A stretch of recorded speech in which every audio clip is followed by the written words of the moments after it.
Hello friends, how are you? I hope कि आप बहुत अच्छे होंगे। प्रीवियस लेक्चर में हम आपको बताए थे कि पोलिनेटिंग एजेंट क्या होते हैं, पोलिनेटिंग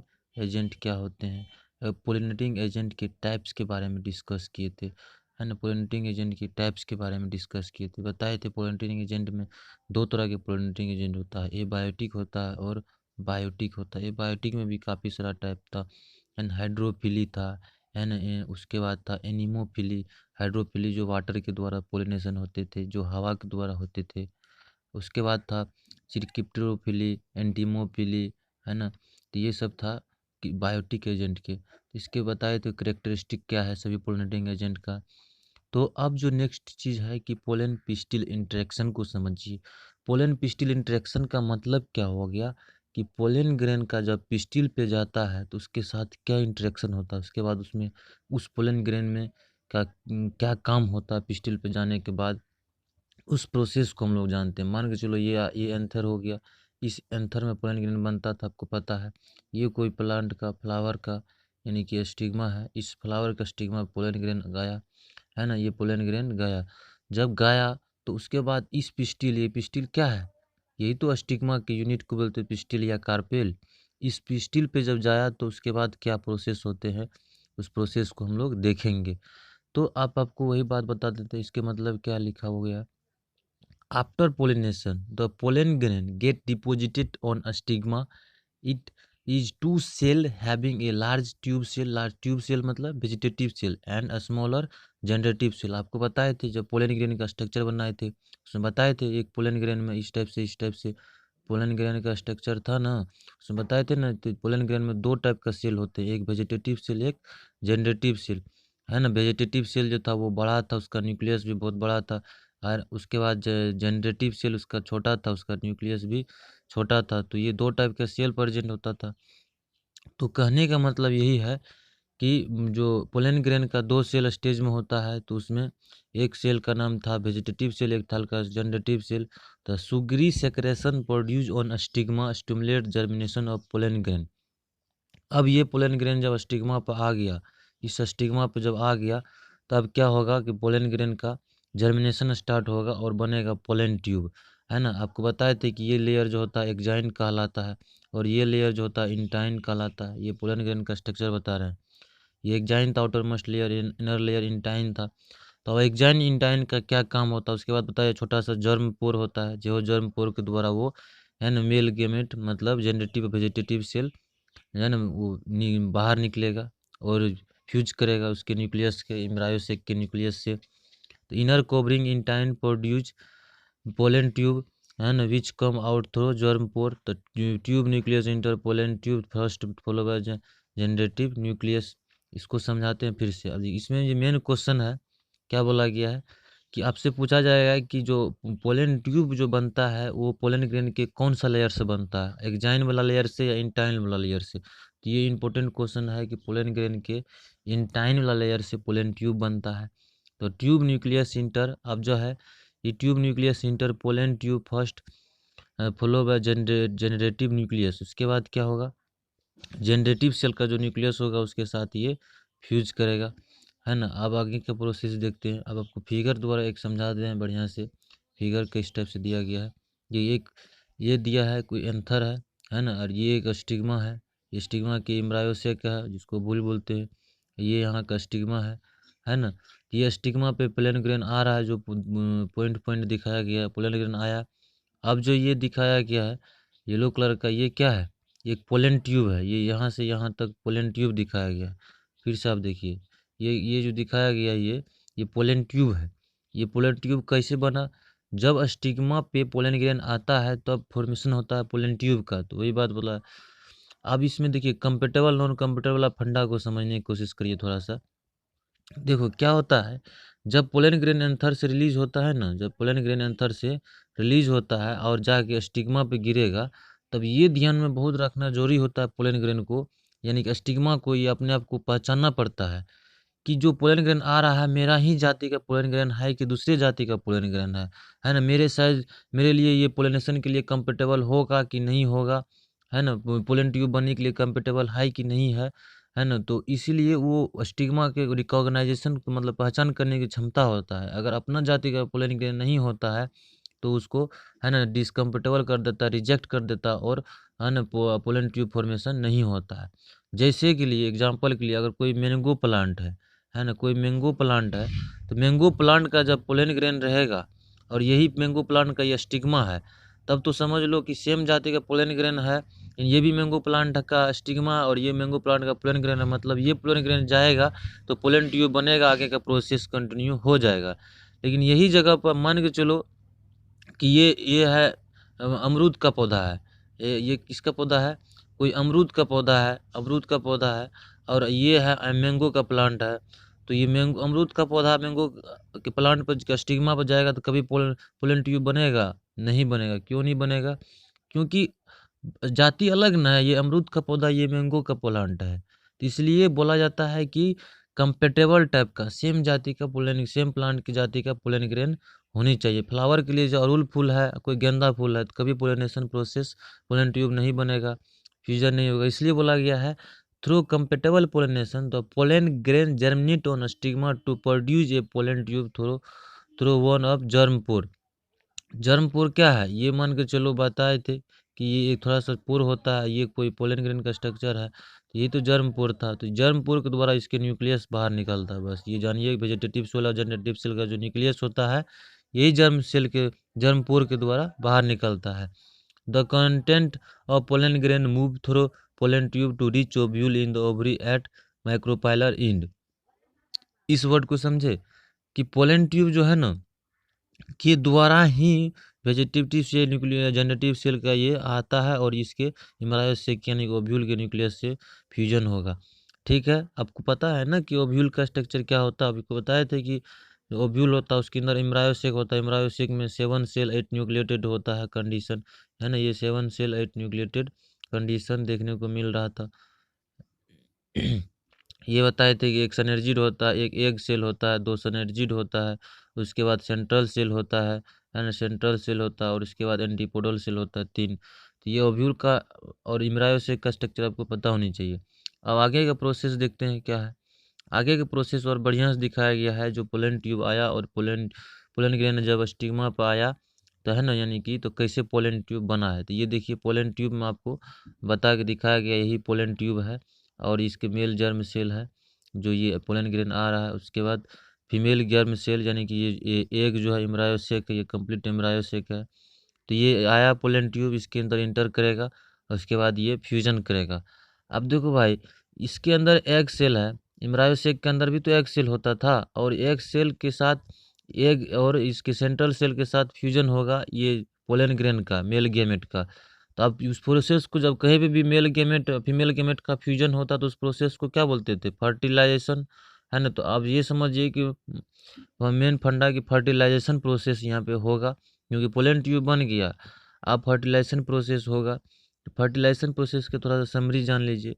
क्या बोलते हैं, जब pollen tube grow from pollen grain down to style through the micropylar into ovule. जब कहता है कि पोलन ट्यूब जब ओव्यूल के अंदर इंटर करता है माइक्रोपाइलर इंड से, तो ये क्वेश्चन जरूर पूछा जाता है कि किस इंड के द्वारा। चलाजल बताए थे ना कि ओव्यूल के अंदर 2 इंड होता है, एक होता है चलाजल, एक होता है माइक्रोपाइलर। तब क्वेश्चन पूछा जाएगा किस इंड से, है ना, पोलन ट्यूब इंटर करता है पोलन ग्रेन, है ना। तो माइक्रोपाइलर इंड द्वारा इंटर करता है। द 2 स्पर्म न्यूक्लियाई मतलब वेजिटेटिव सेल और जनरेटिव सेल आर डिस्चार्जेड इनटू एम्ब्रायोसेक, एम्ब्रायोसेक के अंदर एंट्री किया, रिजल्टिंग इन डबल फर्टिलाइजेशन, है ना। The fertilize egg zygote will be develop into embryo, the fertilize central cell will be develop into endosperm. इस फंडा को क्लियर करिए अभी समझ के।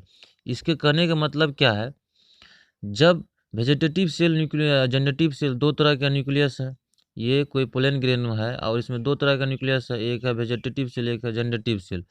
आप जो है ये है आपका क्या, ये एक एम्ब्रायोसेक है। एम्ब्रायोसेक के अंदर आपको पता है कि ये मान के चलो सिनर्जिड हो गया, ये एक सेल हो गया, ये सेंट्रल सेल हो गया। सेंट्रल सेल में 2 न्यूक्लियस, है ना, सेंट्रल सेल में 2 न्यूक्लियस, और उसके बाद ये हो गया एंटीपोडल सेल, है ना, ये 3 गो एंटीपोडल सेल है ना। तो क्या होता है कि ये एंटीपोडल सेल का इसमें कोई रोल नहीं होता है। फिर ये जो सिनर्जिड है, है ना, ये सिनर्जिड है, ये सिनर्जिड है, और ये क्या है, एक न्यूक्लियस है, ये क्या है, सेंट्रल सेल है, सेंट्रल सेल है। तो ये सिनर्जिड का भी इसमें कोई रोल नहीं होता, ये सब डिजनरेट हो जाता है जब ये पोलन ग्रेन जब एंट्री करता है, मान के चलिए ये माइक्रोप्लार के द्वारा एंट्री किया, है ना। तो अब रोल किसका होता है, तो जब ये एंट्री करता है तो एक न्यूक्लियस जो है पोलन ग्रेन का, मतलब एक सेल को कि इसके साथ एक के साथ फ्यूज करता है ना, एक सेल जाके फ्यूज किया एक के साथ, और एक सेल फ्यूज किया, है ना, इसके साथ, सेंट्रल सेल के साथ। तो सेंट्रल सेल में है कितना न्यूक्लियस, सेंट्रल सेल में है 2 न्यूक्लियस, और जबकि जबकि यहाँ एक सेल में कितना, एक ही न्यूक्लियस। तो इसलिए एक सेल जब एक सेल के साथ फ्यूज करता है तो जाइगोट बनता है, और जब इसके बाद सेंट्रल सेल के साथ जब ये एक मतलब वेजिटेटिव सेल फ्यूज करता है तो इंडोस्पर्म सेल बनता है ना। आप इस फंडा को इतना समझिए, और आगे नेक्स्ट आपको बताने वाले हैं फिगर से बहुत अच्छा से क्लियर करके। डबल फर्टिलाइजेशन क्या है, डबल फर्टिलाइजेशन को भी आपको समझाएंगे, अभी पहले उस चीज़ हमको आपको बताने दो। देखिए आपको सिंपल से बताया गया, यहाँ देखिए फिगर में दिखाया गया, ये कोई इम्ब्रायोसेक का स्ट्रक्चर है जिसमें एक सेल, सिनर्जिड, एंटीपोडल सेल आसानी से दिखाया गया है। अब इसमें से देखिए कि एक जो है, एक जो पोलन ग्रेन का एक सेल जो फ्यूज कर रहा है वो एक एग सेल से फ्यूज कर रहा है, दिखाया गया एरो द्वारा। ये पोलन ट्यूब है, देखिए पोलन ट्यूब में 2 न्यूक्लियस गया है, और एक जो एरो द्वारा दिखाया गया वो सेंट्रल सेल से फ्यूज कर रहा है, दिख रहा है आपको। एक जो है पोलन ग्रेन का एक सेल जो है सेंट्रल सेल एग से फ्यूज कर रहा है, जो ये एग है, यहाँ वाला ये एग, और एक जो है एरो जा रहा है किसके, सेंट्रल सेल से फ्यूज कर रहा है। जब एक जो है मेल गैमेट, मतलब एक सेल जो है पोलन ग्रेन का, वो जब एग से फ्यूज करता है तब जो आके बनता है जायगोट, है ना, जायगोट। लेकिन जब यही एक ये जो है न्यूक्लियस जाके ये सेंट्रल सेल से फ्यूज करेगा, तो सेंट्रल सेल में तो 2 गो न्यूक्लियस है, तो इसलिए इसको बोलते हैं मतलब ट्रिपल फ्यूजन, है ना। तो ये हो गया ट्रिपल फ्यूजन। ट्रिपल फ्यूजन इसलिए क्योंकि यहाँ 3 गो न्यूक्लियस फ्यूज हो रहा है ना। तो इसी दोनों को जोड़ दिया जाए तो डबल फर्टिलाइजेशन, इसी प्रोसेस को बोला गया डबल फर्टिलाइजेशन। अब देखिए जब ये जायगोट बना तो जायगोट तो डिप्लॉयड नेचर का होता है, मतलब 2n नेचर का होता है। लेकिन इंडोस्पर्म 2n नेचर का होगा, नहीं होगा। इंडोस्पर्म रिजल्ट किसका है, 2 न्यूक्लियस सेंट्रल सेल का और 1 न्यूक्लियस किसका, पोलन ग्रेन का, तो 3 न्यूक्लियस होगा। इसलिए जब 3 न्यूक्लियस इसमें बन जाता है, इसलिए इसका जो है नेचर जो हो जाता है वो ट्रिप्लॉइड नेचर का हो जाता है। प्लोप्लॉइडी कैसा होता है, ट्रिप्लॉइड नेचर का हो जाता है, मतलब क्रोमोसोम नंबर ट्रिप्लॉइड नेचर का होगा, इसमें ज़्यादा होगा। तो आप समझ में आई आपको प्रोसेस। आप जानते हैं कि डबल फर्टिलाइजेशन क्या है, अब यहीं से क्लियर कर लिए। डबल फर्टिलाइजेशन कुछ नहीं है, ये जब जायगोट बना तो इस प्रोसेस को बोलते हैं हम लोग साइनगेमी, है ना, यानी कि syngamy plus triple fusion is called double fertilization. समझ में आई आपको बात, सिंपल सी बात है। जब जायगोट बना तो उसको कहते हैं syngamy, syngamy syngamy plus triple fusion जो है ना, triple fusion is called double fertilization. बस सिंपल सी फंडा है। अब इसी को थोड़ा सा लैंग्वेज फॉर्म में समझ लेते हैं। कहता है कि release 2 male gamete from pollen tube into cytoplasm of synergid, fusion of 1 male gamete with egg cell called syngamy. बस साइनगेमी हुआ, 1 male gamete fuse with egg cell, उसके बाद एक तो मेल गैमेट बचा हुआ है ना पोलन ग्रेन का, और उसके बाद सेंट्रल सेल का न्यूक्लियस बचा हुआ, उसके बाद एंड फॉर्म जायगोट। जब साइनगेमी हुआ उसके बाद यहाँ से जायगोट बन गया, जायगोट डेवलप करेगा फिर एम्ब्रायो में। उसके बाद fusion of second male gamete with polar nuclei या central cell to form primary endosperm nucleus. Primary endosperm nucleus जिसको शॉर्ट में पेन के नाम से जानते हैं, PEN, पेन के नाम से। आपको पहले बता दिए ये ट्रिप्लॉइड नेचर का होता है। ट्रिप्लॉइड नेचर का कैसे हुआ, क्योंकि सेंट्रल सेल में तो 2 न्यूक्लियस है ना, और यहाँ पे मेल गैमेट में 1 न्यूक्लियस है, तो 1 न्यूक्लियस जब इसके साथ फ्यूज किया तो अब 3 न्यूक्लियस हो गया, इसलिए यहाँ ट्रिप्लॉइड नेचर का हो गया, समझे।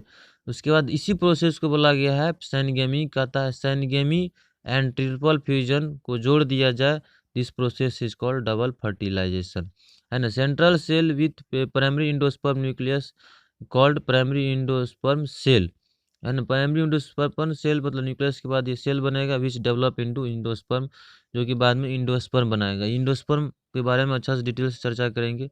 इस फिगर को आपको हम समझा ही दिए, स्क्रीनशॉट लेना है तो ले सकते हैं आप।